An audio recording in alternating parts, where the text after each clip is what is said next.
کچھ دن پہلے کی بات ہے کہ وزیر اعظم عمران خان اپنے کچھ وزراء اور میڈیا سے متعلق دیگر لوگوں کے اجلاس میں پنجاب کے وزیر اعلیٰ عثمان بزدار کے معاملے پر پھٹی پڑے۔ انہوں نے اسد عمر اور شبلی فراز کو مخاطب کر کے کہا، عثمان بزدار کہیں نہیں جا رہا، لیکن مجھے افسوس ہے کہ اس کا سیاسی دفاع کرنے والا کوئی نہیں، بس ایک فیاض الحسن چوہان ہے جو یہ کام کر رہا ہے۔ یہ سن کر شبلی فراز نے صفائی پیش کی کہ وہ چند دن پہلے لاہور گئے تھے، جہاں وہ خود عثمان بزدار سے مل کر آئے۔ اس پر عمران خان نے کہا، مجھے سب پتہ ہے کون کون بزدار کے خلاف ہے اور کہاں کہاں اس کی شکایتیں لگاتا پھرتا ہے، لیکن میں کیوں اسے ہٹاؤں؟ پوری پنجاب اسمبلی میں کون اس قابل ہے جو اس کی جگہ لے سکتا ہے؟ یہ سن کر اجلاس میں شامل کسی شخص کی جرت نہیں ہوئی کہ مزید کچھ کہے۔ اجلاس ختم ہوا تو اوپر سے نیچے تک موبائل فون بجنے لگے۔ اسلام آباد میں وہ تمام لوگ جو کسی نہ کسی وجہ سے عثمان بزدار سے شاکی تھے، فوری طور پر حرکت میں آئے تو یہاں وہاں صفائیاں پیش کرنے لگے۔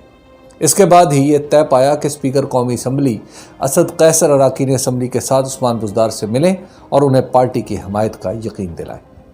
چند دن پہلے تک جو لوگ وزیر اعلیٰ پنجاب پر شراب کے ایک لائسنس کی بنیاد پر نیب کے نوٹس اور تفتیش پر خوش ہو رہے تھے، عمران خان کا اشارہ پاتے ہی عثمان بزدار کی حمایت کے لیے میدان میں اتر آئے۔ اور تو اور وفاقی وزیر برائے سائنس اور ٹیکنالوجی فواد چودھری نے بھی کہہ دیا کہ شراب کا لائسنس دینے پر نیب کی انکوائری وزیر اعلیٰ کے عہدے کی تضحیک ہے۔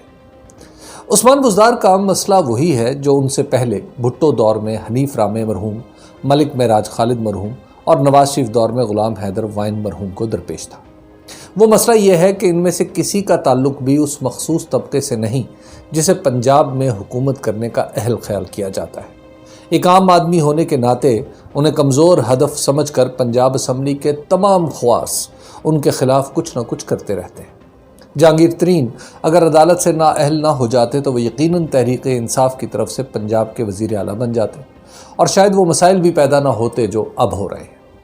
ان کے بعد اپنے مضبوط خاندانی پس منظر کی بنیاد پر شاہ محمود قریشی اور فواد چودھری کے ذہن میں پاکستان کے سب سے بڑے صوبے کی حکومت سنبھالنے کی خواہش کا پیدا ہونا فطری تھا۔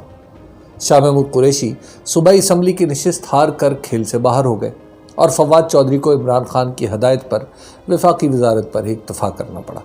حالانکہ انہوں نے صوبائی اسمبلی کی نشست جیتنے کے لیے اپنے حلقے میں خاصی جوڑ توڑ کی تھی، لیکن یہ نشست انہیں چھوڑنا پڑی۔ ان دونوں کے علاوہ علیم خان بھی وزارت اعلیٰ کے امیدوار تھے، لیکن وسطی پنجاب میں کم نشستیں جیتنے کی وجہ سے ان کی پوزیشن اتنی کمزور ہو گئی کہ وزارت اعلیٰ ان کے ہاتھ سے نکل گئی۔ رہی سہی کسر نیب نے نکال دی۔ ان تین قداور شخصیات میں سے کوئی وزیر اعلیٰ پنجاب نہیں بن سکا۔ یہ فیصلہ الیکشن کے نتائج آنے کے چند ہی گھنٹے میں ہو چکا تھا۔ اس کے بعد تحریک انصاف کے اراکین اسمبلی میں شاید ہی ایسا کوئی شخص ہو جس کا نام وزارت اعلیٰ کے لیے نہ لیا گیا ہو اور اس نے ادھر ادھر ہاتھ پاؤں نہ مارے ہوں، لیکن عمران خان نے عثمان بزدار کو وزیر اعلیٰ کے طور پر منتخب کر کے سب کو حیران کر دیا۔ چند دنوں بعد حیرانی تو ختم ہو گئی مگر سازشوں کا آغاز ہو گیا۔ شاہ محمود قریشی، فواد چودھری یا علیم خان پارٹی کے اندر سازشیں کرنے والے نہیں، کھلے میدان میں لڑنے والے لوگ ہیں۔ پارٹی کے اندر رہ کر سازشیں وہ کر رہے ہیں جو سمجھتے ہیں کہ عمران خان پر نامعلوم دباؤ ڈال کر انہیں اپنے حق میں ہموار کیا جا سکتا ہے۔ نیب میں شراب کے لائسنس والا معاملہ بھی انہی کا اٹھایا ہوا طوفان ہے جو خود نیب کی بچی کھچی ساکھ بھی تباہ کر دے گا۔ جس وعدہ معاف گواہ پر بھروسہ کر کے نیب نے وزیر اعلیٰ کو تفتیش کی ٹکٹکی پر کسنے کی کوشش کی ہے، اسی گواہ نے کئی لوگوں کو اصل بات بھی بتا دی ہے، اور اگر یہ معاملہ عدالت تک پہنچا تو یہی گواہ صفائی کا بھی گواہ ہوگا۔ سازشیوں کی سادگی کہیے یا خام خیالی کہ ان میں سے ہر ایک وزارت اعلیٰ کے لیے اپنا اپنا امیدوار ساتھ لیے پھرتا ہے یا خود کو اس عہدے کا سزاوار سمجھتا ہے۔ ان بیچاروں کو یہ بھی علم نہیں کہ عثمان بزدار کو ہٹانے کے بعد پنجاب اسمبلی میں تحریک انصاف کا وزیر اعلیٰ رہے گا، نہ وفاقی حکومت کا دم خم باقی رہے گا۔ یہ نکتہ کوئی سمجھے نہ سمجھے، عمران خان اچھی طرح سمجھتے ہیں اور ان لوگوں کو سمجھانے میں کامیاب بھی ہو چکے ہیں جن سے امیدیں باندھ کر عثمان بزدار کو پھنسانے کی یہ کاوش کی گئی تھی۔ تحریک انصاف کی اندرونی سازشوں کی کہانیاں محض پنجاب تک ہی محدود نہیں بلکہ پشاور میں بھی یہی کچھ ہو رہا ہے۔ خیبر پختونخوا کے وزیر اعلیٰ محمود خان بھی ایک کے بعد ایک سازش سے نمٹ رہے ہیں۔ شہرام تراکئی اور عاطف خان نے وزیر اعظم سے اپنی قربت کے زور پر تو باقاعدہ بغاوت کر دی تھی، لیکن انجام یہ کہ انہیں اپنی وزارتیں چھوڑنی پڑی۔ یہ دونوں بھی سادگی میں مار کھا گئے، ورنہ سمجھدار ہوتے تو بہکاوے میں آنے کی بجائے وزیر اعلیٰ اور وزیر اعظم کو سازش سے آگاہ کرتے تھے۔ ان دونوں کو بھی یہ خواب دکھایا گیا تھا کہ جلد ہی نیب کے ذریعے محمود خان کو وزارت اعلیٰ سے ہٹا دیا جائے گا، بس ان کی تھوڑی سی مدد چاہیے۔ حکومت کا خواب دیکھتے ہوئے یہ دونوں بھلا بیٹھے کہ سازش کا مقصد وزیر اعلیٰ کو ہٹانے کی بجائے انہی دونوں کو ہٹانا تھا کہ بوقت ضرورت ان میں سے کوئی محمود خان کا متبادل نہ بن سکے۔ ان کے نکل جانے کے بعد اجمل وزیر واحد آدمی تھے جو بطور مشیر اطلاعات میڈیا میں وزیر اعلیٰ محمود خان اور صوبائی حکومت کا دفاع شد و مت سے کر رہے تھے۔ جن لوگوں نے شاہرام تراکئی اور عاطف خان جیسے متحرک لوگوں کو بہلا پھسلا کر شکار کیا تھا، ان کے لیے اجمل وزیر آسان ہدف تھا۔ ان کے خلاف سازش کا بنیادی کردار ایک بیوروکریٹ تھا۔ اس نے کئی لوگوں کے بیچ میں بیٹھ کر اجمل وزیر اور ایک اشتہاری ایجنسی کے مالک کے درمیان ہونے والی گفتگو ریکارڈ کی اور اس کے ٹکڑے اس طرح جوڑے کہ جن کے ذریعے اجمل وزیر کو رشوت کا تقاضا کرتے ہوئے ثابت کیا جا سکے۔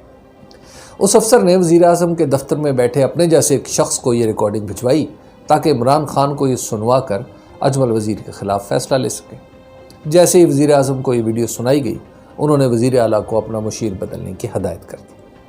عثمان بزدار کے خلاف شراب کے لائسنس جیسے قصے کی طرح اجمل وزیر کے خلاف گھڑی جانے والی کہانی میں بھی صداقت نام کو نہیں، لیکن سازش بہرحال کامیاب ہوئی۔ سازشی ایک بار کامیاب ہو جائیں تو ان کا اعتماد آسمان کو چھونے لگتا ہے۔ یہی صورت اس وقت پشاور میں ہے، جہاں وزیر اعلیٰ محمود خان ایک بار پھر ان کے نشانے پر آنے والے ہیں۔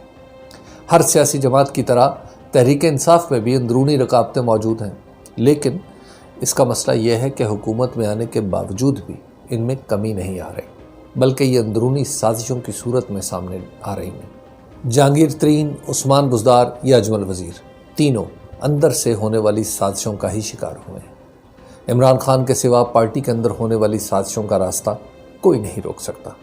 اس کے لیے انہیں اپنے ارد گرد موجود لوگوں کی چھانٹی کرنا ہوگی۔ وہ جتنی جلدی یہ کام کر لیں اتنا ہی اچھا ہے۔ زیادہ تاخیر خود ان کے خلاف کسی سازش کو جنم دے سکتی ہے۔ اور ہاں، یہ ہر سازش میں نیب کا نام کیوں آ جاتا ہے؟